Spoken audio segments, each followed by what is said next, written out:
ਜਦੋਂ ਆਪਾਂ ਇੰਗਲਿਸ਼ ਨੂੰ ਇੰਨਾ ਮੁਹੱਬਤ ਕਰਦੇ ਆ, ਉਹਨਾਂ ਦੀ ਭਾਸ਼ਾ ਪਤਾ ਕਿਹਨਾਂ ਦੀ ਇੰਗਲਿਸ਼, ਜਿਨ੍ਹਾਂ ਨੇ ਸਾਡੇ ਤਸ਼ੱਦਦ ਕੀਤਾ, ਜ਼ਿਲ੍ਹਿਆਂ ਵਾਲੇ ਬਾਗ ਦੇ ਸਾਕੇ ਜਿਨ੍ਹਾਂ ਨੇ ਕੀਤੇ ਆ। ਪਰ ਤੁਹਾਡੀ ਸਰਕਾਰ 'ਚ ਸਭ ਤੋਂ ਵੱਧ ਕੰਮਕਾਜ ਜਿਹੜੇ ਅੰਗਰੇਜ਼ੀ 'ਚ ਹੁੰਦੇ ਆ, ਪੰਜਾਬੀ 'ਚ ਬਹੁਤ ਘੱਟ ਕੰਮ। ਗਲਤੀ ਵੀ ਨਿੰਦਿਆ ਕਰਦਾ, ਪੰਜਾਬੀ 'ਚ ਹੋਣੇ ਚਾਹੀਦੇ ਹਰ ਕੰਮ, ਪੰਜਾਬੀ 'ਚ ਹੋਣੇ ਚਾਹੀਦੇ ਆ। ਹਿੰਦੀ 'ਚ ਕਰੋ, ਪੰਜਾਬੀ 'ਚ ਕਰੋ, ਇੰਗਲਿਸ਼ 'ਚ ਕਿਉਂ? ਅਸੀਂ ਅੰਗਰੇਜ਼ਾਂ ਨੂੰ ਸੱਦਣਾ ਚਾਹੁੰਦੇ ਫਿਰ ਆਪਣੇ ਦੇਸ਼ 'ਚ। ਤੁਸੀਂ ਇਸ ਲਈ ਕੋਈ ਉਪਰਾਲਾ ਵੀ ਕਰੋਗੇ, ਸੀਐਮ ਨੂੰ ਚਿੱਠੀ ਵੀ ਲਿਖੋਗੇ, ਕੁਛ ਕਰੋਗੇ? ਬਿਲਕੁਲ ਪੰਜਾਬੀ 'ਚ ਚਿੱਠੀ ਵੀ ਲਿਖ ਦਾਂਗੇ, ਕਹਿ ਵੀ ਦੇਵਾਂਗੇ ਸੀਐਮ ਸਾਹਿਬ ਨੂੰ ਕਿ ਇਹ ਪੰਜਾਬੀ 'ਚ ਹੋਣਾ ਚਾਹੀਦਾ, ਪੰਜਾਬ ਹੈ ਪੰਜਾਬੀ 'ਚ ਹੋਣਾ ਚਾਹੀਦਾ। ਅੱਜ ਅੰਗਰੇਜ਼ੀ ਨੂੰ ਆਪਾਂ ਮਾਲਾ ਬਣ ਕੇ ਥੱਪਦੇ, ਆਪਣਾ ਨਿਆਣਾ ਅੰਗਰੇਜ਼ੀ 'ਚ ਪੜਾਉਣਾ ਹੈ। ਭਾਜਪਾ ਕਹਿੰਦੀ ਹੈ ਕਿ ਹੁਣ ਜਿਹੜੀ ਸਿਆਸੀ ਰੋਟੀਆਂ ਸੇਕਣ ਲੱਗੇ ਆ। ਕਾਸ਼ ਭਾਜਪਾ ਰੋਟੀਆਂ ਦੇਣ ਵਾਲਿਆਂ ਬਾਰੇ ਦੀ ਸੋਚ ਲੈਂਦੀ। ਜਿਹੜੀ ਰੋਟੀ ਅਲਫਾਜ਼ ਵੀ ਉਹਨਾਂ ਦੇ ਮੂੰਹੋਂ ਨਿਕਲਦਾ, ਉਹਨਾਂ ਨੂੰ ਇਹ ਸਮਝ ਆਉਣਾ ਚਾਹੀਦਾ ਕਿ ਰੋਟੀ ਜਿਹੜੀ ਦੇਣ ਵਾਲਾ ਹੈ, ਅੱਜ ਉਹ ਸੜਕਾਂ ਦੇ ਉੱਤੇ ਖੜਾ ਹੈ। ਤੁਸੀਂ ਕਹਿ ਰਹੇ ਬੜੇ ਚੰਗੇ ਕਾਨੂੰਨ ਹੈ, ਬਹੁਤ ਵਧੀਆ ਕਾਨੂੰਨ ਹੈ, ਤੁਸੀਂ ਉਹਦੀ ਗੱਲ ਕਰੋ ਨਾ। ਤੁਹਾਡੇ ਨਾਲ ਉਹ ਆ ਕੇ ਬਾਰ-ਬਾਰ ਮੀਟਿੰਗਾਂ ਕਰਦੇ ਆ, ਤੁਹਾਡਾ ਕੋਈ ਬੰਦਾ ਵੀ ਉਹਨਾਂ ਦੀ ਤਸੱਲੀ ਨਹੀਂ ਕਰਾ ਪਾਉਂਦਾ। ਸਾਰੇ ਤੁਹਾਡੇ ਜਿਹੜੇ ਐਕਸਪਰਟ ਤੁਸੀਂ ਆਪਣੇ ਬਿਠਾਏ ਸੀ, ਉਹ ਨਹੀਂ ਤਾਂ ਉਹ ਉਹਨਾਂ ਦਾ ਮੁਕਾਬਲਾ ਨਹੀਂ ਕਰ ਪਾਉਂਦੇ ਇੱਕ ਸਿੱਧੇ ਸਾਧੇ ਜੱਟ ਦਾ। ਕਾਫੀ ਸਮੇਂ ਤੋਂ ਚੁੱਪੀ ਸਾਧੇ ਬੈਠੇ ਸੀ ਗੁਰਦਾਸ ਮਾਨ ਵੀ, ਅੱਜ ਜਿਹੜੇ ਕਿਸਾਨੀ ਸੰਘਰਸ਼ 'ਚ ਆਏ, ਪਰ ਉਹਨਾਂ ਦਾ ਉੱਥੇ ਵਿਰੋਧ ਹੋਇਆ। ਉਸ ਨੂੰ ਲੈ ਕੇ ਕੀ ਕਹੋਗੇ? ਬਹੁਤ ਮੰਦਭਾਗੀ ਗੱਲ ਹੈ, ਇਹੋ ਜਿਹਾ ਬੰਦਾ ਜਿਹਨੇ ਆਪਣਾ ਵੱਡਾ ਹਿੱਸਾ ਜ਼ਿੰਦਗੀ ਦਾ ਪੰਜਾਬੀ ਨੂੰ ਉਲਾਰਨਾ ਤੇ ਤਾਂ ਚੁੱਕਣ ਵਾਸਤੇ ਆਪਣੀ ਜ਼ਿੰਦਗੀ ਦਾ ਲਾਇਆ। ਰਾਤ ਦੇ ਤਕਰੀਬਨ 12 ਵੱਜ ਚੁੱਕੇ ਤੇ ਅੱਜ 8 ਤਰੀਕ ਹੈ, ਯਾਨੀ ਕਿ ਭਾਰਤ ਬੰਦ ਦਾ ਸੱਦਾ ਦਿੱਤਾ ਹੈ। ਕਿਸਾਨਾਂ ਨੇ ਜੰਤਰ ਮੰਤਰ ਤੇ ਖੜੇ ਆ, ਬੈਰੀਕੇਡਿੰਗ ਕੀਤੀ ਹੋਈ ਹੈ ਜੰਤਰ ਮੰਤਰ ਤੇ ਤਸਵੀਰ ਤੁਹਾਨੂੰ ਜੰਤਰ ਮੰਤਰ ਦੀ ਇੱਕ ਇੱਕ ਦਿਖਾਵਾਂਗੇ, ਪੂਰੇ ਭਾਰਤ ਬੰਦ ਦੀ ਤਸਵੀਰ ਵੀ ਦਿਖਾਵਾਂਗੇ। ਜੰਤਰ ਬਣ ਗਏ ਆ ਭਾਰਤ ਬੰਦ ਦੇ ਸੱਦੇ ਦੇ ਸਮਰਥਨ 'ਚ ਤੇ ਕਿਸਾਨਾਂ ਦੇ ਸਮਰਥਨ 'ਚ। ਤੁਹਾਨੂੰ ਦੱਸ ਦਈਏ ਕਿ ਪੰਜਾਬ 'ਚ ਇਸ ਵਕਤ ਲੀਡਰ ਹੈ, ਕਿਸਾਨ ਲੀਡਰ ਹੈ। ਕਿਸਾਨਾਂ ਦੀ ਮਹਾ ਕਵਰੇਜ ਹੋ ਰਹੀ ਹੈ, ਜਿਸ ਵਿੱਚ ਕਾਂਗਰਸ ਸੰਸਦ ਨੇ ਵੀ ਆਪਣੀ ਜਿਹੜੀ ਭੂਮਿਕਾ ਨਿਭਾਈ ਹੈ ਤੇ ਇੱਥੇ ਜੰਤਰ ਮੰਤਰ ਉੱਪਰ ਧਰਨਾ ਦੇ ਰਹੇ ਆ ਤੇ ਤਕਰੀਬਨ ਰਾਤ ਦੇ 12 ਵਜੇ ਵੀ ਇੱਥੇ ਹੀ ਬੈਠੇ ਹੋਏ, ਡਟੇ ਹੋਏ। ਇਹਨਾਂ ਨੇ ਐਲਾਨ ਕੀਤਾ ਹੋਇਆ ਕਿ ਜਦੋਂ ਤੱਕ ਖੇਤੀ ਕਾਨੂੰਨ ਰੱਦ ਨਹੀਂ ਹੁੰਦੇ, ਉਹ ਇੱਥੇ ਹੀ ਡਟੇ ਰਹਿਣਗੇ। ਗੁਰਜੀਤ ਔਜਲਾ ਤੇ ਰਵਨੀਤ ਬਿੱਟੂ ਬੈਠੇ ਹੋਏ ਆ ਤੇ ਗੁਰਜੀਤ ਔਜਲਾ ਸੋ ਰਹੇ ਆ, ਮਤਲਬ ਵਾਰੀ ਬੈਠਦੇ ਧਰਨੇ ਉੱਪਰ। ਤਾਂ ਗੁਰਜੀਤ ਔਜਲਾ ਨਾਲ ਗੱਲਬਾਤ ਕਰ ਲੈਂਦੇ ਆ। ਸਰ 12 ਵੱਜ ਚੁੱਕੇ ਰਾਤ ਦੇ, 8 ਤਰੀਕ ਹੋ ਗਈ ਹੈ ਤੇ ਇੱਥੇ ਡਟੇ ਹੋ। ਤੁਹਾਨੂੰ ਕਿਹਾ ਸੀ ਸਵੇਰੇ ਵੀ ਜਿਹੜੇ ਡਟ ਗਏ ਉਹ ਡਟ ਗਏ, ਔਰ ਇਹ ਬੜਾ ਜ਼ਰੂਰੀ ਹੈ ਕਿਉਂਕਿ ਜਿਸ ਤਰੀਕੇ ਦਾ ਮਾਹੌਲ ਦੇਸ਼ 'ਚ ਬਣਿਆ ਆ, ਉਹਦੇ ਵਾਸਤੇ ਡਟਣਾ ਬਹੁਤ ਜ਼ਰੂਰੀ ਹੈ। ਅੱਜ ਭਾਰਤ ਬੰਦ ਦੀ ਕੋਲ ਹੈ, ਕਿਸਾਨਾਂ ਵੱਲੋਂ ਜਗ੍ਹਾ ਉੱਤੇ ਭਾਰਤ ਬੰਦ ਰੱਖਿਆ ਜਾਣਾ ਹੈ, ਪਰ ਭਾਜਪਾ ਕਹਿੰਦੀ ਹੈ ਕਿ ਹੁਣ ਜਿਹੜੀ ਸਿਆਸੀ ਰੋਟੀਆਂ ਸੇਕਣ ਲੱਗੇ ਆ, ਭਾਰਤ ਬੰਦ ਨੂੰ ਹਾਈਜੈਕ ਕਰਨਾ ਚਾਹੁੰਦੇ ਆ ਜਿਹੜੇ ਲੀਡਰ ਹੈ। ਕਾਸ਼ ਭਾਜਪਾ ਰੋਟੀਆਂ ਦੇਣ ਵਾਲਿਆਂ ਬਾਰੇ ਦੀ ਸੋਚ ਲੈਂਦੀ। ਜਿਹੜੀ ਰੋਟੀ ਅਲਫਾਜ਼ ਵੀ ਉਹਨਾਂ ਦੇ ਮੂੰਹੋਂ ਨਿਕਲਦਾ, ਉਹਨਾਂ ਨੂੰ ਇਹ ਸਮਝ ਆਉਣਾ ਚਾਹੀਦਾ ਕਿ ਰੋਟੀ ਜਿਹੜੀ ਦੇਣ ਵਾਲਾ ਆ, ਅੱਜ ਉਹ ਸੜਕਾਂ ਦੇ ਉੱਤੇ ਖੜਾ ਆ, ਉਹ ਸੜਕਾਂ 'ਤੇ ਬੈਠਾ ਆ ਖੁੱਲ੍ਹੇ ਅਸਮਾਨ ਦੇ ਥੱਲੇ। ਉਹ ਤਾਂ ਭਾਜਪਾ ਨੂੰ ਦਿਖਦਾ ਨਹੀਂ। ਭਾਜਪਾ ਦੂਰਬੀਨ ਲਾ ਕੇ ਇਹ ਦੇਖਣ 'ਤੇ ਲੱਗੀ ਹੋਈ ਹੈ ਵੀ ਕਿਹੜਾ ਕੀ ਕਰ ਰਿਹਾ, ਪੋਲੀਟੀਕਲ ਬੰਦਾ ਕੀ ਕਰ ਰਿਹਾ। ਅਸੀਂ ਕਿੰਨੇ ਕੁ ਬੰਦੇ ਹਾਂ? ਅਸੀਂ ਵੱਧ ਤੋਂ ਵੱਧ 50-100 ਬੰਦੇ ਹੋਊਗਾ ਪੋਲੀਟੀਕਲ। ਉਹ 5 ਲੱਖ ਬੰਦਿਆਂ ਦਾ ਸੋਚੋ ਕੀ ਕਰ ਰਹੇ ਆ। ਤੁਸੀਂ 100 ਬੰਦਿਆਂ ਕੀ ਦੇਖਦੇ ਜੇ? ਸਾਡੇ ਨਾਲ ਜਦੋਂ ਗੱਲਬਾਤ ਹੋਣੀ ਹੈ, ਇਲੈਕਸ਼ਨ ਆਉਣਗੀਆਂ, ਤੁਸੀਂ ਆਪਣਾ ਪ੍ਰਚਾਰ ਕਰਿਓ, ਅਸੀਂ ਆਪਣਾ ਕਰਾਂਗੇ, ਉਹ ਫੈਸਲਾ ਲੋਕ ਕਰ ਦੇਣਗੇ। ਅੱਜ ਤੇ ਕਾਨੂੰਨ ਬਦਲਣ ਦੀ ਗੱਲ ਹੋ ਰਹੀ ਹੈ ਨਾ, ਰੋਟੀਆਂ ਸੇਕਣ ਨੂੰ ਤੁਸੀਂ ਛੱਡੋ। ਤੁਸੀਂ ਕਹਿ ਰਹੇ ਬੜੇ ਚੰਗੇ ਕਾਨੂੰਨ ਹੈ, ਬਹੁਤ ਵਧੀਆ ਕਾਨੂੰਨ ਹੈ, ਤੁਸੀਂ ਉਹਦੀ ਗੱਲ ਕਰੋ ਨਾ। ਤੁਹਾਡੇ ਨਾਲ ਉਹ ਆ ਕੇ ਬਾਰ-ਬਾਰ ਮੀਟਿੰਗਾਂ ਕਰਦੇ ਆ, ਤੁਹਾਡਾ ਕੋਈ ਬੰਦਾ ਵੀ ਉਹਨਾਂ ਦੀ ਤਸੱਲੀ ਨਹੀਂ ਕਰਾ ਪਾਉਂਦਾ। ਸਾਰੇ ਤੁਹਾਡੇ ਜਿਹੜੇ ਐਕਸਪਰਟ ਤੁਸੀਂ ਆਪਣੇ ਬਿਠਾਏ ਸੀ, ਪਤਾ ਨਹੀਂ ਉਹ ਖੜੇ ਦਾਣੇ ਦੇ ਕੇ ਪੜ੍ਹੇ ਆ ਕਿਤੇ, ਉਹ ਨਹੀਂ ਤਾਂ ਉਹ ਉਹਨਾਂ ਦਾ ਮੁਕਾਬਲਾ ਨਹੀਂ ਕਰ ਪਾਉਂਦੇ ਇੱਕ ਸਿੱਧੇ ਸਾਧੇ ਜੱਟ ਦਾ। ਭਾਜਪਾ ਉਹਨਾਂ ਨਾਲ ਵੇਖੇ, ਸਾਡੀਆਂ ਗੱਲਾਂ ਛੱਡਿਓ। ਅਸੀਂ ਕੀ ਕਰਨਾ, ਅਸੀਂ ਕੀ ਨਹੀਂ ਕਰਨਾ, ਉਹ ਸਾਡੇ ਲਈ ਸਾਨੂੰ ਪਤਾ ਆ। ਹਾਂ, ਕੋਈ ਗਲਤ ਕਰਾਂਗੇ ਤੇ ਆਪੇ ਅੱਗੇ ਇਲੈਕਸ਼ਨਾਂ ਹੋਣੀਆਂ ਨੇ, ਲੋਕਾਂ ਨੇ ਫੈਸਲਾ ਕਰਨਾ ਹੈ, ਉਹਦੇ 'ਚ ਕੀ ਇਤਰਾਜ਼ ਹੈ ਭਾਜਪਾ ਨੂੰ? ਭਾਜਪਾ ਆਪਣੀ ਗੱਲ ਕਰੇ ਕਿ ਜਿਹੜਾ ਉਹਨੇ ਗਲਤ ਫੈਸਲਾ ਲਿਆ। ਔਰ ਵੱਡੀ ਗੱਲ ਹੈ, ਜਿਹੜਾ PM ਬਣੇ ਆ, CM ਬਣੇ, ਸੰਵਿਧਾਨ ਦੇ ਤਹਿਤ ਬਣਦੇ। ਐਜੀਟੇਸ਼ਨ ਦਾ ਅਧਿਕਾਰ ਵੀ ਸੰਵਿਧਾਨ ਨੇ ਦਿੱਤਾ, ਤੇ ਇਹਨਾਂ ਨੂੰ ਕੀ ਪ੍ਰੋਬਲਮ ਹੈ? ਇਹ ਕਿਉਂ ਮਤਲਬ ਇਹ ਏਡੇ ਬਜੇਦ ਹੋਏ ਨੇ ਕਿ ਉਹ ਗੱਲ ਨਹੀਂ ਆਉਣੀ, ਤੁਸੀਂ ਰੋਟੀਆਂ ਸੇਕ ਰਹੇ ਜੇ, ਫਲਾਣਾ ਉੱਥੇ ਖਾਲਿਸਤਾਨੀ ਆ ਗਿਆ, ਇਹ ਨਕਸਲਾਈਟ ਨੇ, ਇਹ ਫਲਾਣੇ ਨੇ, ਇਹ ਫਲਾਣੀ ਪਾਰਟੀ ਦੇ ਨੇ। ਉਹ ਯਾਰ, ਤੁਹਾਨੂੰ ਜੇ ਇਹੀ ਨਹੀਂ ਪਤਾ ਲੱਗ ਰਿਹਾ ਕਿ ਜਿਹੜੇ ਬੈਠੇ ਨੇ ਉਹ ਕਿਸਾਨ ਨੇ, ਕਿਉਂਕਿ ਕਿਸੇ ਪਾਰਟੀ ਨੇ ਬਿਠਾਏ, ਤੇ ਫਿਰ ਤੁਸੀਂ ਕਾਹਦੀ ਰਾਜਨੀਤੀ ਕਰ ਰਹੇ ਜੀ? ਤੁਸੀਂ ਆਪਣਾ ਜਿਹੜਾ ਅੱਖਾਂ ਦੇ ਉੱਤੇ ਜਿਹੜੀ ਪੱਟੀ ਬੱਧੀ ਹੈ, ਇੱਕ ਉਹਨੂੰ ਉਧੇੜੋ, ਕਿਸਾਨ ਨੂੰ ਵੇਖੋ, ਉਹਦੀ ਮੁਸ਼ਕਿਲ ਨੂੰ ਸੋਚੋ ਤੇ ਉਹ ਮਸਲਾ ਹੱਲ ਕਰੋ। ਸਾਡੀ ਜਿਹੜੀ ਮੰਗ ਆ, ਸੈਸ਼ਨ ਨੂੰ ਬੁਲਾਓ, ਕਾਨੂੰਨ ਰੱਦ ਕਰੋ ਤੇ ਪ੍ਰਧਾਨ ਮੰਤਰੀ ਆ ਕੇ ਉੱਥੇ ਦੇਸ਼ ਨੂੰ ਦੱਸਣ ਭਾਈ ਇਹਨਾਂ ਨੂੰ ਰੋਲਿਆ ਕਿਉਂ ਗਿਆ। ਉਜਲਾ ਸਾਹਿਬ ਪਹਿਲੀ ਰਾਤ ਹੈ ਤੇ ਕਿਸਾਨ ਲਗਭਗ 2.5 ਮਹੀਨਿਆਂ ਤੋਂ 3 ਮਹੀਨਿਆਂ ਤੋਂ ਇਸੇ ਤਰ੍ਹਾਂ ਸੜਕਾਂ ਤੇ ਸੋ ਰਹੇ ਤੇ ਹੁਣ ਤਾਂ ਠੰਡ ਦਾ ਜਿਹੜਾ ਮੌਸਮ ਹੈ ਉਸ ਟਾਈਮ ਵੀ ਜਿਹੜੇ ਕਿਸਾਨ ਡਟੇ ਹੋਏ ਲਗਾਤਾਰ ਤੇ ਤੁਸੀਂ ਵੀ ਅੱਜ ਪਹਿਲੇ ਦਿਨ ਡਟੇ ਹੋਏ ਹੋ। ਕਿਸ ਤਰ੍ਹਾਂ ਦਾ ਐਕਸਪੀਰੀਅੰਸ ਹੈ ਪਹਿਲੀ ਰਾਤ ਦਾ, ਕਿਉਂਕਿ ਕਿਸਾਨ 2.5-3 ਮਹੀਨੇ ਤੋਂ ਇਸੇ ਤਰ੍ਹਾਂ ਡਟੇ ਹੋਏ ਹੈ। ਸਾਡਾ ਜਿਹੜਾ ਤਜਰਬਾ ਇੱਕ ਤੇ ਇਹ ਸੀ ਕਿ ਸਾਨੂੰ ਜੇ ਕਿਤੇ ਸਮਰਥਕ ਲਿਆਉਣ ਦੀ ਇਜਾਜ਼ਤ ਹੁੰਦੀ ਉਹਨਾਂ ਦੇ ਸਮਰਥਕ ਲਿਆਉਣ ਦੀ ਇਜਾਜ਼ਤ ਨਹੀਂ ਦਿੱਤੀ। ਆ ਵੀ ਅਸੀਂ ਇਲੀਗਲੀ ਬੈਠੇ ਕਿਉਂਕਿ ਸਾਨੂੰ ਇਹਨਾਂ ਨੇ 9 ਤੋਂ 5 ਕਿਹਾ ਸੀ ਬਹਿਣਾ, ਪਰ ਅਸੀਂ ਕਿਹਾ ਵੀ ਜੇ ਜੋ ਤੁਹਾਡਾ ਜੀ ਕਰਦਾ ਤੁਸੀਂ ਕਰੋ, ਪਤਾ ਨਹੀਂ ਕਦੋਂ ਚੱਕ ਕੇ ਲਿਜਾਂਦੇ ਜਾਂ ਕੀ ਹੁੰਦਾ ਉਹ ਇਹਨਾਂ ਤੇ ਆ। ਉਹ ਸਮਰਥਕ ਬੈਠੇ ਹੁਣ ਗੱਲਾਂ ਬਾਤਾਂ ਕੀਤਿਆਂ ਟਾਈਮ ਲੰਘ ਜਾਂਦਾ। ਇਹ ਜ਼ਰੂਰ ਹੈ ਵੀ ਇਕੱਲੇ ਬੈਠੇ ਆ। ਹੁਣੇ ਰਵਨੀਤ ਬਿੱਟੂ ਹੁਣੀ ਵਾਸ਼ਰੂਮ ਗਏ ਨੇ, ਉਹ ਵੀ ਆਉਣ ਵਾਲੇ ਨੇ, ਹੁਣੇ ਜਸਟ ਖਾਣਾ ਖਾ ਕੇ 2 ਮਿੰਟ ਲਈ ਗਏ ਨੇ। ਸੋ ਉਹ ਦੋਵਾਂ ਦੇ ਵਿੱਚ ਜਿੰਨੀ ਗੱਲਬਾਤ ਵਾਰਤਾਲਾਪ ਹੁੰਦੀ ਉੱਥੇ 10-20-50 ਬੰਦੇ ਬੈਠੇ ਹੁਣ ਟਾਈਮ ਸੌਖਾ ਲੰਘ ਜਾਂਦਾ। ਪਰ ਅਸੀਂ ਕਿਸਾਨਾਂ ਵਾਸਤੇ ਇਹ ਵੀ ਬੜੀ ਵੱਡੀ ਗੱਲ ਹੈ ਕਿ ਰੱਬ ਨੇ ਸਾਨੂੰ MP ਬਣਾਇਆ ਤੇ ਅਸੀਂ ਉਹਨਾਂ ਵਾਸਤੇ ਇੱਥੇ ਖੜੇ ਆ, ਇੱਥੇ ਬਹਿ ਚੁੱਕੇ ਹਾਂ। ਇਹ ਵੀ ਉਹਦੀ ਪਰਮਾਤਮਾ ਦੀ ਕੁਦਰਤ ਦੀ ਅਪਾਰ ਕਿਰਪਾ ਆ। ਸੋ ਇਸ ਵੇਲੇ ਸਿਰਫ ਤੇ ਸਿਰਫ ਮੋਦੀ ਸਾਹਿਬ ਜਾਗ ਜਾਣ, ਸਾਡੀਆਂ ਰਾਤਾਂ ਦੀਆਂ ਸਾਰਿਆਂ ਦੀਆਂ, ਸਾਡੀ ਤੇ ਚਲੋ ਖੈਰ ਕੁਛ ਵੀ ਨਹੀਂ, ਅਸੀਂ ਤੇ ਇੱਕ ਤਿਨਕਾ ਵੀ ਕੰਮ ਨਹੀਂ ਕੀਤਾ। ਜਿਨ੍ਹਾਂ ਨੇ ਇੰਨੀਆਂ ਵੱਡੀਆਂ ਤਪੱਸਿਆ ਕੀਤੀਆਂ ਉਹਨਾਂ ਦਾ ਕਿਤੇ ਸ਼ਾਇਦ ਰੱਬ ਦੇ ਖਾਤੇ ਉਹਨੇ ਤੇ ਕੋਈ ਮਨ ਮੇਰ ਉਹਦੇ ਪੈ ਜੇ ਮੋਦੀ ਸਾਹਿਬ ਦੇ, ਤੇ ਉਹ ਆਪਣੇ ਜਿਹੜੀ ਜਿੱਦ ਆ ਉਹ ਛੱਡ ਦੇਣ। ਇਹੀ ਸਾਡੀ ਮਤਲਬ ਕਾਮਨਾ ਹੈ ਮੇਰੀ। ਤੇ ਉੱਪਰੋਂ ਠੰਡ ਪੈਂਦੀ ਦੇਖ ਕੇ ਕਿਤੇ ਐਂ ਤਾਂ ਨਹੀਂ ਲੱਗ ਰਿਹਾ ਕਿਤੇ ਚੁਣੌਤੀ ਵੱਡੀ ਦੇਤੀ, ਇੱਥੇ ਇੰਨਾ ਟਾਈਮ ਟਿਕ ਸਕੋਗੇ, ਇਹ ਤਾਂ ਨਹੀਂ ਲੱਗ ਰਿਹਾ? ਨਹੀਂ, ਇੰਨੇ ਕਮਜ਼ੋਰ ਨਹੀਂ ਗਏ ਅਸੀਂ। ਇਹ ਕਮਜ਼ੋਰ ਹੁੰਦੇ ਸ਼ਾਇਦ ਰੱਬ ਇੱਕ ਆਮ ਜੱਟ ਦੇ ਪੁੱਤ ਨੂੰ ਤੱਕ ਭੇਜਦਾ ਵਾ ਨਾ। ਸੋ ਉਹ ਪਰਮਾਤਮਾ ਨੇ ਸਾਰਾ ਕੁਝ ਭਰ ਕੇ ਭੇਜਿਆ ਹੀ ਹੈ। ਤੁਹਾਨੂੰ ਪਤਾ ਸੀ ਨਾ, ਮੈਂ ਸਵੇਰੇ ਵੀ ਤੁਹਾਨੂੰ ਕਿਹਾ ਸੀ ਕੁਛ ਨਹੀਂ ਹੁੰਦਾ, ਆਪਾਂ ਇੱਥੇ ਡਟਾਂਗੇ ਤਾਂ ਆਪਾਂ ਡਟੇ ਆ ਨਾ। ਸੋ ਇੱਕ ਘਬਰਾਹਟ ਕਿਸ ਗੱਲ ਦੀ ਹੋਣੀ ਹੈ? ਇਰਾਦਾ ਪੱਕਾ, ਨਿਸ਼ਚੈ ਦ੍ਰਿੜ ਹੈ, ਇੱਥੇ ਹੀ ਬੈਠੇ ਰਹਿਣਾ ਜਿੰਨਾ ਸਮਾਂ ਖੇਤੀ ਕਾਨੂੰਨ ਰੱਦ ਨਹੀਂ ਹੁੰਦੇ ਤੇ ਜਿਹੜਾ ਵਿੰਟਰ ਸੈਸ਼ਨ ਨਹੀਂ ਬੁਲਾਇਆ ਜਾਂਦਾ। ਬਿਲਕੁਲ ਵਿੰਟਰ ਸੈਸ਼ਨ ਦਾ ਸਾਡਾ ਮੇਨ ਮੰਗ ਇਹੀ ਹੈ ਕਿ ਵਿੰਟਰ ਸੈਸ਼ਨ ਬੁਲਾਓ ਤਾਂ ਕਿ ਦੇਸ਼ ਨੂੰ ਪਤਾ ਲੱਗ ਸਕੇ ਨਾ। ਅੱਜ ਤੁਸੀਂ ਕਿਸੇ ਨੂੰ ਟਵੀਟ ਕਰਤਾ, ਕਿਸੇ ਨੂੰ ਤੁਸੀਂ ਟਵੀਟ ਕਿੰਨੇ ਕੁ ਬੰਦੇ ਦੇਖ ਦੇਣਗੇ? 50,000, ਲੱਖ, 2 ਲੱਖ, 10 ਲੱਖ, ਠੀਕ ਹੈ ਨਾ ਜੀ। ਫੇਸਬੁੱਕ ਕਿੰਨੇ ਕਰੋੜ ਬੰਦਾ ਦੇਖ ਲਾਊ? 125 ਕਰੋੜ ਦੀ ਆਬਾਦੀ ਹੈ।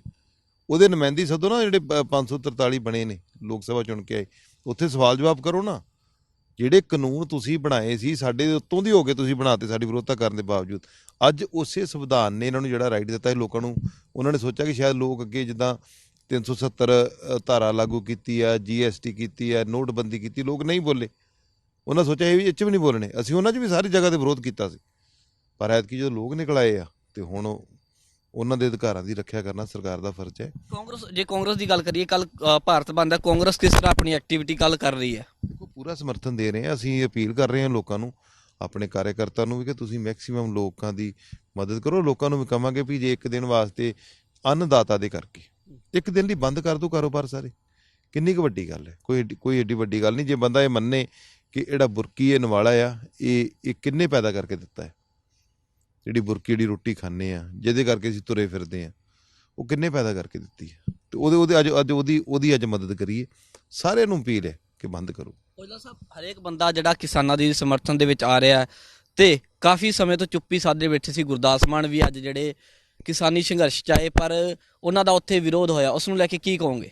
ਬਹੁਤ ਮੰਦਭਾਗੀ ਗੱਲ ਆ। ਇਹੋ ਜਿਹਾ ਬੰਦਾ ਜਿਹਨੇ ਆਪਣਾ ਵੱਡਾ ਹਿੱਸਾ ਜ਼ਿੰਦਗੀ ਦਾ ਪੰਜਾਬੀ ਨੂੰ ਉਲਾਰਨਾ ਤੇ ਤਾਂ ਚੁੱਕਣ ਵਾਸਤੇ ਆਪਣੀ ਜ਼ਿੰਦਗੀ ਦਾ ਲਾਇਆ, ਔਰ ਇਹ ਪ੍ਰਮਾਤਮਾ ਦੀ ਬਖਸ਼ਿਸ਼ ਹੁੰਦੀ ਹੈ। ਹਰ ਕੋਈ ਬੰਦਾ ਨਹੀਂ ਇਹ ਕਰ ਸਕਦਾ।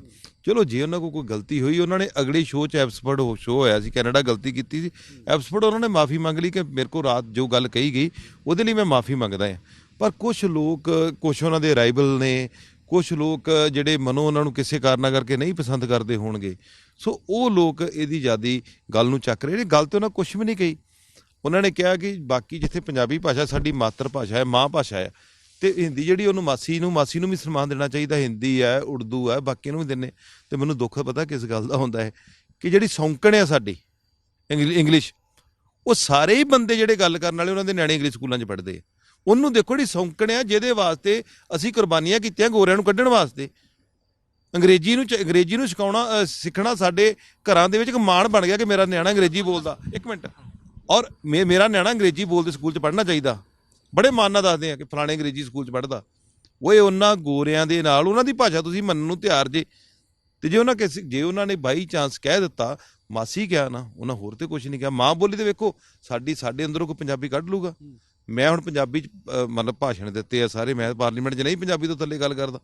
ਮੇਰੀ ਮਾਂ ਬੋਲੀ ਹੈ, ਸਮਝ ਆਉਂਦੀ ਆਵੇ ਨਾ ਆਵੇ ਨਾ ਆਵੇ, ਬਟ ਮੈਨੂੰ ਹਿੰਦੀ ਦਾ ਵੀ ਗਿਆਨ ਹੈ, ਹਿੰਦੀ ਦਾ ਗਿਆਨ ਹੋਣਾ ਕੋਈ ਗਲਤ ਨਹੀਂ ਗੀ, ਪਰ ਇੰਗਲਿਸ਼ ਦਾ ਵੀ ਗਿਆਨ ਹੈ। ਹੁਣ ਆਪਾਂ ਇਹਨੂੰ ਇੱਕ ਚੀਜ਼ ਨੂੰ ਚੁਣ ਲਿਓ, ਤੇ ਜਿਹਦੇ ਕਰਕੇ ਸ਼ਹੀਦ ਆਜਮ ਭਗਤ ਸਿੰਘ ਹੁਣਾਂ ਰੱਸੇ ਚੁੰਮੇ ਨੇ ਗੋਰਿਆਂ ਨੂੰ ਕੱਢਣ ਵਾਸਤੇ, ਉਹਨਾਂ ਦੀ ਭਾਸ਼ਾ ਨੂੰ ਤੁਸੀਂ ਗੱਲ ਦੇ ਮਣਕੇ ਬਣਾ ਕੇ ਰੱਖੋ, ਤੇ ਉਹਨਾਂ ਦਾ ਤੁਸੀਂ ਇਹਨਾਂ ਵਿਰੋਧ ਕਰੋ। ਬਹੁਤ ਮੰਦਭਾਗੀ ਗੱਲ ਹੈ। ਨਾਲੇ ਅੱਜ ਦਾ ਦਿਨ ਜਿਹੜਾ, ਅੱਜ ਦਾ ਸਾਰਿਆਂ ਨੂੰ ਇਕੱਠੇ ਕਰਕੇ ਕਲੈਕਟਿਵ ਲੜਾਈ ਲੜਨ ਦਾ ਹੈ। ਇਹ ਜਿੱਤ ਜਾਓਗੇ ਤੁਸੀਂ ਪੰਜਾਬ 'ਚ ਫੇਰ ਵਿਰੋਧ ਕਰੀ ਜਾਓ ਜਿਹੜਾ ਤੁਹਾਡੇ ਮਨ 'ਚ ਆਊਗਾ, ਪਰ ਅੱਜ ਦੇ ਸਮੇਂ 'ਚ ਜਿਹੜੇ ਨਾਲੇ ਇਹੋ ਜਿਹੇ ਕਲਾਕਾਰ ਜਿਨ੍ਹਾਂ ਦੇ ਬੇਦਾਗ, ਜਿਨ੍ਹਾਂ ਨੇ ਸ਼ਾਇਰੀ ਗਾਈ ਆ, ਉਹਨਾਂ ਦੇ ਵਿੱਚ ਕੋਈ ਵੀ ਇਹੋ ਜਿਹਾ ਮਾਰ ਧਾੜ ਵਾਲਾ ਗਾਣਾ ਨਹੀਂ, ਕੋਈ ਚੱਕ ਲਓ, ਮਾਰ ਦੋ, ਰੱਖ ਲਓ, ਕੋਈ ਇਹੋ ਜਿਹਾ ਗਾਣਾ ਨਹੀਂ ਹੈਗਾ। ਜਿਹੜਾ ਵੀ ਗਾਣਾ ਆ ਉਹ ਕੋਈ ਨਾ ਕੋਈ ਸੇਧ ਦਿੰਦਾ ਹੈ। ਇਹੋ ਜਿਹੇ ਬੰਦੇ ਨੂੰ ਤੁਸੀਂ ਇੱਕ ਦਰਕਨਾਰ ਕਰ ਦਿਓ, ਮਾੜੀ ਗੱਲ ਹੈ। ਮਤਲਬ ਮੈਂ ਇਸ ਗੱਲ ਦੀ ਨਿੰਦਿਆ ਕਰਦਾ, ਔਰ ਸਭਨਾਂ ਨੂੰ ਮੁਹੱਬਤ ਦੇ ਨਾਲ ਦੇਖੋ। ਇਹ ਗੱਲਾਂ ਬਾਅਦ 'ਚ ਸਾਡੀਆਂ ਪੰਜਾਬ ਦੇ ਨਾਲ ਹੁੰਦੀਆਂ ਰਹਿਣਗੀਆਂ, ਤੁਸੀਂ ਪੰਜਾਬ ਪਰਤ ਜੋ ਕੇ ਕਰ ਲਿਓ। ਅੱਜ ਉਲਾਰ ਕੇ ਤੁਸੀਂ ਰਾਜਨੀਤਿਕ ਬੰਦਿਆਂ ਦਾ ਠੀਕ ਹੈ, ਸਾਡਾ ਦੂਜਿਆਂ ਦਾ ਵਿਰੋਧ ਕਰਨਾ ਉਹ ਤਾਂ ਗੱਲ ਵੱਖਰੀ ਤੁਹਾਡੀ ਮੰਨੀ ਜਾ ਸਕਦੀ ਕਿ ਇਹਨੂੰ ਸੰਘਰਸ਼ ਨੂੰ ਰਾਜਨੀਤਿਕ ਰੰਗ ਨਹੀਂ ਹੋਣਾ ਚਾਹੀਦਾ, ਪਰ ਆ ਵੀ ਇੱਕ ਕਿਤੇ ਨਾ ਕਿਤੇ ਰਾਜਨੀਤਿਕ ਇਹਦੇ 'ਚ ਭਾਪਦੀ ਆ ਕਿ ਤੁਸੀਂ ਇੰਨੀ ਸੋਚ ਤੇ ਮਾੜੀ। ਰਾਜਨੀਤਿਕ ਬੰਦਾ ਵੀ ਦੂਜੇ ਰਾਜਨੀਤਿਕ ਬੰਦੇ ਪ੍ਰਤੀ ਨਹੀਂ ਰੱਖਦਾ। ਇਹਦੇ ਬਾਬੇ ਨਾਨਕ ਦਾ ਵੱਡਾ ਜੱਗ ਹੈ, ਬਾਬੇ ਨਾਨਕ ਦੀ ਕਿਰਪਾ ਨਾਲ ਸਾਰੇ ਚੱਲੇ ਜੇ, ਉਹਦੀਆਂ ਸਿੱਖਿਆਵਾਂ ਤੇ ਚੱਲੀ ਹੈ ਨਾ। ਗੋਇਲਾ ਸਾਹਿਬ, ਤੁਸੀਂ ਅੰਗਰੇਜ਼ੀ ਨੂੰ ਜਿਹੜੀ ਅੰਗਰੇਜ਼ਾਂ ਦੀ ਭਾਸ਼ਾ ਕਿਹਾ, ਤੇ ਗੁਲਾਮੀ ਤੋਂ ਭਗਤ ਸਿੰਘ ਨੇ ਆਜ਼ਾਦੀ ਦਿਵਾਈ, ਤੁਸੀਂ ਇਹ ਕਿਹਾ, ਤੇ ਅਸੀਂ ਉਹਨੂੰ ਹਜੇ ਤੱਕ ਗਲ 'ਚ ਪਾ ਕੇ ਲਟਕਾਇਆ ਹੋਇਆ। ਪਰ ਤੁਹਾਡੀ ਸਰਕਾਰ 'ਚ ਸਭ ਤੋਂ ਵੱਧ ਕੰਮਕਾਜ ਜਿਹੜੇ ਅੰਗਰੇਜ਼ੀ 'ਚ ਹੁੰਦੇ ਆ, ਪੰਜਾਬੀ 'ਚ ਬਹੁਤ ਘੱਟ ਮੈਂ ਉਸ ਗੱਲ ਦੀ ਵੀ ਨਿੰਦਿਆ ਕਰਦਾ। ਪੰਜਾਬੀ 'ਚ ਹੋਣੇ ਚਾਹੀਦੇ ਹਰ ਕੰਮ, ਪੰਜਾਬੀ 'ਚ ਹੋਣੇ ਚਾਹੀਦੇ ਆ। ਹਿੰਦੀ 'ਚ ਕਰੋ, ਪੰਜਾਬੀ 'ਚ ਕਰੋ, ਇੰਗਲਿਸ਼ 'ਚ ਕਿਉਂ? ਅਸੀਂ ਅੰਗਰੇਜ਼ਾਂ ਨੂੰ ਸੱਦਣਾ ਚਾਹੁੰਦੇ ਫਿਰ ਆਪਣੇ ਦੇਸ਼ 'ਚ? ਆਪਣੀ ਸਰਕਾਰ ਨੂੰ ਕਹੋ ਤੁਸੀਂ। ਮੈਂ ਤਾਂ ਕਹਿ ਰਿਹਾ ਤੁਹਾਡੇ ਸਾਹਮਣੇ, ਮੈਂ ਕਹਿ ਰਿਹਾ ਚੈਨਲ ਤੋਂ, ਪੰਜਾਬੀ 'ਚ ਹੋਣੇ ਚਾਹੀਦੇ ਆ। ਸਾਰੇ ਘਰ 'ਚ ਪੰਜਾਬੀ 'ਚ ਹੋਣੇ ਚਾਹੀਦੇ ਆ। ਨੰਬਰ 1 ਪੰਜਾਬੀ ਹੈ, ਸਾਡੀ ਮਾਂ ਭਾਸ਼ਾ ਪੰਜਾਬੀ ਹੈ। ਤੇ ਤੁਸੀਂ ਇਸ ਲਈ ਕੋਈ ਉਪਰਾਲਾ ਵੀ ਕਰੋਗੇ? ਸੀਐਮ ਨੂੰ ਚਿੱਠੀ ਵੀ ਲਿਖੋਗੇ, ਕੁਛ ਕਰੋਗੇ? ਬਿਲਕੁਲ ਪੰਜਾਬੀ 'ਚ ਚਿੱਠੀ ਵੀ ਲਿਖ ਦਾਂਗੇ, ਕਹਿ ਵੀ ਦੇਵਾਂਗੇ ਸੀਐਮ ਸਾਹਿਬ ਨੂੰ ਕਿ ਇਹ ਪੰਜਾਬੀ 'ਚ ਹੋਣਾ ਚਾਹੀਦਾ। ਪੰਜਾਬ ਹੈ, ਪੰਜਾਬੀ 'ਚ ਹੋਣਾ ਚਾਹੀਦਾ। ਠੀਕ ਹੈ, ਜਿੱਥੇ ਤੁਹਾਨੂੰ ਅੰਤਰਰਾਸ਼ਟਰੀ ਜਾਂ ਕਿਤੇ ਚਿੱਠੀ ਪੱਤਰ ਕਰਨਾ ਪੈਂਦਾ ਨੈਸ਼ਨਲ, ਕਿਉਂਕਿ ਹੁਣ ਇਸ ਵੇਲੇ ਇੰਗਲਿਸ਼ ਇੰਨੀ ਕੁ ਜ਼ਿਆਦਾ ਸਮਾ ਚੁੱਕੀ ਹੈ ਸਾਰੇ ਆਲ ਓਵਰ ਵਰਲਡ, ਕਿ ਬੰਦੇ ਨੇ ਜੇ ਕਿਤੇ ਅਗਾਂਹ ਵਧਣਾ ਹੈ ਤਾਂ ਉਹਨੂੰ ਇੰਗਲਿਸ਼ ਆਉਣੀ ਬੜੀ ਜ਼ਰੂਰੀ ਹੈ। ਤੇ ਜੇ ਕਿਸੇ ਨੇ ਹਿੰਦੁਸਤਾਨ 'ਚ ਕਿਤੇ ਦੂਜੀ ਸਟੇਟ 'ਚ ਜਾਣਾ, ਉਹਨੂੰ ਹਿੰਦੀ ਦੀ ਜਾਣਕਾਰੀ ਹੋਣੀ ਬੜੀ ਜ਼ਰੂਰੀ ਹੈ। ਸੋ ਅੱਜ ਮੈਂ ਇਹੀ ਗੱਲ ਕਹੂੰਗਾ ਕਿ ਦੇਖੋ, ਉਂਗਲਾਂ ਚੁੱਕਣੀਆਂ ਬੜੀਆਂ ਸੌਖੀਆਂ ਨੇ। ਜਦੋਂ ਆਪਾਂ ਇੰਗਲਿਸ਼ ਨੂੰ ਇੰਨਾ ਮੁਹੱਬਤ ਕਰਦੇ ਹਾਂ, ਉਹਨਾਂ ਦੀ ਭਾਸ਼ਾ ਪਤਾ ਕਿਹਨਾਂ ਦੀ ਇੰਗਲਿਸ਼? ਜਿਨ੍ਹਾਂ ਨੇ ਸਾਡੇ ਤਸ਼ੱਦਦ ਕੀਤਾ, ਜ਼ਿਲ੍ਹਿਆਂ ਵਾਲੇ ਬਾਗ ਦੇ ਸਾਕੇ ਜਿਨ੍ਹਾਂ ਨੇ ਕੀਤੇ ਆ, ਜਿਨ੍ਹਾਂ ਨੇ ਹਜ਼ਾਰਾਂ ਦੀ ਤਾਦਾਦ 'ਚ ਸਾਡੇ ਸ਼ਹੀਦ ਕੀਤੇ ਆ, ਉਸ ਸਮੇਂ ਦੇ ਸਿਰਲੱਥ ਯੋਧੇ ਜਿਨ੍ਹਾਂ ਨੇ ਸਾਨੂੰ ਆਜ਼ਾਦੀ ਦਵਾਈ ਹੈ। ਔਰ ਪੰਜਾਬ ਨੇ ਸਭ ਤੋਂ ਵੱਡੀਆਂ ਕੁਰਬਾਨੀਆਂ ਕੀਤੀਆਂ ਨੇ। ਅਸੀਂ ਇੱਕ ਠੋਕੇ ਕਹਿੰਦੇ ਹਾਂ, ਪੰਜਾਬ ਦੇ ਸਭ ਤੋਂ ਵੱਧ ਸ਼ਹੀਦ ਹੋਏ ਨੇ। ਤੇ ਫਿਰ ਉਹਨਾਂ ਸ਼ਹੀਦਾਂ ਨੇ ਕਿਹਨਾਂ ਵਿਰੁੱਧ ਜੰਗ ਲੜੀ ਸੀ? ਕਿਹਨਾਂ ਵਿਰੁੱਧ ਲੜੀ ਸੀ? ਅੰਗਰੇਜ਼ਾਂ ਦੇ। ਤੇ ਅੱਜ ਅੰਗਰੇਜ਼ੀ ਨੂੰ ਆਪਾਂ ਮਾਲਾ ਬਣ ਕੇ ਥੱਪਦੇ ਹਾਂ, ਆਪਣਾ ਨਿਆਣਾ ਅੰਗਰੇਜ਼ੀ 'ਚ ਪੜ੍ਹਾਉਣਾ ਹੈ। ਤੇ ਜੇ ਕਿਸੇ ਨੇ ਕਹਿ ਦਿੱਤਾ ਵੀ ਜਿਹੜੇ ਕੰਟਰੀ ਦੇ ਤੁਸੀਂ ਵਸਨੀਕ ਜੇ, ਜਿਹੜੇ ਕੰਟਰੀ ਦੇ ਤੁਸੀਂ ਰਹਿਣ ਵਾਲੇ ਜੇ, ਜਿਹੜੇ ਕੰਟਰੀ ਦਾ ਤੁਸੀਂ ਪਾਸਪੋਰਟ ਲੈ ਕੇ ਬਾਹਰ ਅੰਦਰ ਜਾਂਦੇ ਜੇ, ਜਿਹੜੇ ਤੁਸੀਂ ਨਾਗਰਿਕ, ਜਿਹਨਾਂ ਨੂੰ ਨਾਗਰਿਕਤਾ ਦਿੱਤੀ ਹੈ, ਉਹ ਨਾਗਰਿਕਤਾ ਜਿਹਨੇ ਦਿੱਤੀ ਹੈ, ਉਹ ਕੰਟਰੀ ਨੂੰ ਜੇ ਉਹਨਾਂ ਮਾਸੀ ਕਹਿ ਵੀ ਦਿੱਤਾ ਤਾਂ ਕੋਈ ਏਡੀ ਵੱਡੀ ਗੱਲ ਨਹੀਂ ਗੀ। ਉਹ ਤਾਂ ਉਰਦੂ ਨੂੰ ਵੀ ਕਹਿੰਦੇ ਆ ਵੀ ਭਾਈ ਅਸੀਂ ਇਕੱਠੇ ਰਹਿਣਾ, ਇੱਕ ਆ, ਪਰ ਮਾਂ ਭਾਸ਼ਾ ਸਾਡੀ ਮਾਂ ਜਿਹੜੀ ਆ ਉਹ ਪੰਜਾਬੀ ਆ। ਅੱਜ ਉੱਥੇ ਸਾਡੇ ਜਿਹੜੇ ਮਤਲਬ ਬੰਦੇ ਕੱਢੇ ਨੇ, ਜਿਹੜੇ ਕਿਸੇ ਵੀ ਕੰਟਰੀ ਦੇ ਵਿੱਚੋਂ, ਚਾਹੇ ਉਹਨਾਂ ਕੋਲ PR ਸੀ, ਚਾਹੇ ਕੁਛ ਸੀ, ਉਹ ਵਾਪਸ ਕਿੱਥੇ ਆਏ ਨੇ? ਚਾਹੇ ਅਮਰੀਕਾ 'ਚ ਫਸ ਗਏ ਸੀ, ਚਾਹੇ ਯੂਰਪ 'ਚ ਫਸੇ ਸੀ, ਵਾਪਸ ਮੁੜ ਕੇ ਆਪਣੇ ਮੁਲਕ ਹੀ ਆਏ ਆ। ਆਪਣੀ ਮਾਂ ਧਰਤੀ ਚੱਲਦੀ ਹੈ। ਸੋ ਆਪਣੀ ਮਾਂ ਕੋਲ, ਮਾਂ ਦੇ ਨਾਲ ਉਹਨਾਂ ਦੀਆਂ ਭੈਣਾਂ ਦਾ ਖਿਆਲ ਰੱਖੋ। ਕੋਈ ਇੰਨੀ ਨਫ਼ਰਤ ਨਹੀਂ ਕਰਨੀ ਚਾਹੀਦੀ। ਗੋਇਲਾ ਸਾਹਿਬ, ਕਿਸਾਨੀ ਦਾ ਮੁੱਦਾ ਸੀ, ਆਪਾਂ ਸ਼ਾਇਦ ਮੁੱਦੇ ਤੋਂ ਅਲੱਗ ਹੋ ਗਏ, ਪਰ ਗੱਲ ਇਹ ਹੈ ਕਿ 9 ਤਰੀਕ ਨੂੰ ਸ਼ਾਇਦ ਫੈਸਲੇ ਦੀ ਘੜੀ ਹੈ। ਕੀ ਉਮੀਦ ਹੈ ਤੁਹਾਨੂੰ ਮੋਦੀ ਸਰਕਾਰ ਤੋਂ, ਕਿਸਾਨਾਂ ਦੇ ਹੱਕ ਵਿੱਚ ਕੋਈ ਫੈਸਲਾ ਆਊਗਾ? ਮੈਂ ਤੁਹਾਨੂੰ ਸਵੇਰੇ ਵੀ ਕਿਹਾ, ਮੇਰੀਆਂ ਸ਼ੁਭ ਇੱਛਾ ਨੇ ਕਿ ਇਹ ਜਿਹੜਾ ਬੈਸਟ ਵਿਸ਼ਿਜ਼ ਹੈ ਮੇਰੀਆਂ, ਕਿ ਪ੍ਰਮਾਤਮਾ ਉਹ ਦਿਨ ਮੋਦੀ ਸਾਹਿਬ ਘਰੋਂ ਦਹੀਂ ਦੀ ਖਾ ਕੇ ਆਉਣ ਤੇ ਇਹਨਾਂ ਦੀ ਗੱਲ ਮੰਨਣ ਤੇ ਇਹਨਾਂ ਨੂੰ ਸਾਰਿਆਂ ਨੂੰ ਇੱਕ ਦੇ ਨਾਲ ਲਾਉਣ।